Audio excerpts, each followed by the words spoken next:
ጤና ይስጥልን የአዋጅ ቤተሰቦች ዳባጋ አዲስ አበባላለሁ የህብረት ስራ ማህበሩ ምክትል ዋና ስራ አስፈጻሚና ኦፕሬሽን ዘርፍ ኃላፊ ነኝ። ለአባላቶቻችን በተለያዩ ጊዜያቶች በተለያዩ ጉዳዮች ዙሪያ መረጃ ስንሰጥ እንደነበረው ሁሉ በዚህ ወርም የታህሳስ ወር የብድር ምዝገባ ወቅትን አስመልክቶ የብድር ምዝገባ ቀናቶችን ማሳወቅ አስፈላጊ ስለሆነ ለአባላቶቻችን ይሄን መግለጫ ለመስጠት በማሰብ ይሄ ማብራሪያ ተዘጋጅቷል። በዚህ መሰረት እንግዲህ እስካሁን ድረስ ለብድሩ የሚያስፈልጓቸውን ዝቅተኛውን የቁጠባ መጠንና የሚያስፈልገውን ዕጣ ስታሟሉ የነበሩ አባላቶቻችን ለብድር ጥያቄ በሚታቀርቡበት ሰዓት ላይ በየመሃሉም ቢሆን ስናስተናግድ መቆየታችን ይታወቃል። ምናልባት አሁንም የብድር ምዝገባ ቀናቶቹን ቀድሞ አሳውቆ አባላቶች እንዲዘጋጁ ለማስታወስ ለማሰብ ነው ይሄንን መግለጫ ያዘጋጀ ነው። በዚህ መሰረት የታህሳስ ወር የብድር ምዝገባ ቀን የሚሆነው ከታህሳስ 6 እስከ 8 ነው የሚሆነው። አዲስ አበባ ላይ ሜክሲኮ በሚገኘው የህብረት ስራ ማህበሩ የብድር ክፍል በአካል ቀርቦ አዲስ አበባ ላይ የሚገኙ አባላቶቻችን የሚመዘገቡ ይሆናል። ክልል ላይ የምትገኙ አባላቶቻችን በየሚቀርባችሁ ክልል ጽሕፈት ቤት በመቅረብ የብድር ጥያቄውን ማቅረብ የምትችሉ መሆኑን እናሳውቃለን። ምናልባት ይሄ እንደተጠበቀ የሆነው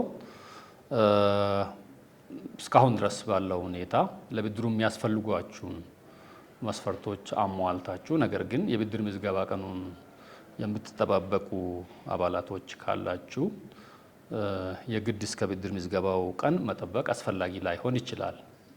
በዋናነት ይህንን የብድር ምዝገባ ቀን የምናሳውቀው አባላቶች አስቀድሞ ለብድሩ የሚያስፈልጓቸውን ቁጠባ መጠን እንዲያሟሉ፣ ሼሮቻቸውን እንዲያስተካክሉና ሰነዶቻቸውን እንዲያሟሉ ለማስታወስ በማሰብ ነው። ስለዚህ አሁኑኑ ቀድማችሁ እጃችሁ ላይ ያላችሁ አባላቶቻችን የብድር ምዝገባ ቀኑ ከመድረሱም በፊት ቢሆን ቀርባችሁ በየሚቀርባችሁ ቅርንጫፍ ክልል ላይ ያላችሁ ማለት ነው ብድር አፕላይ ማድረግ ትችላላችሁ። አዲስ አበባ ላይ ከሆነ ደግሞ ሜክሲኮም ቀርባችሁ በየሚመቻችሁ ቀን ላይ የብድር ጥያቄያችሁን ማቅረብ ትችላላችሁ።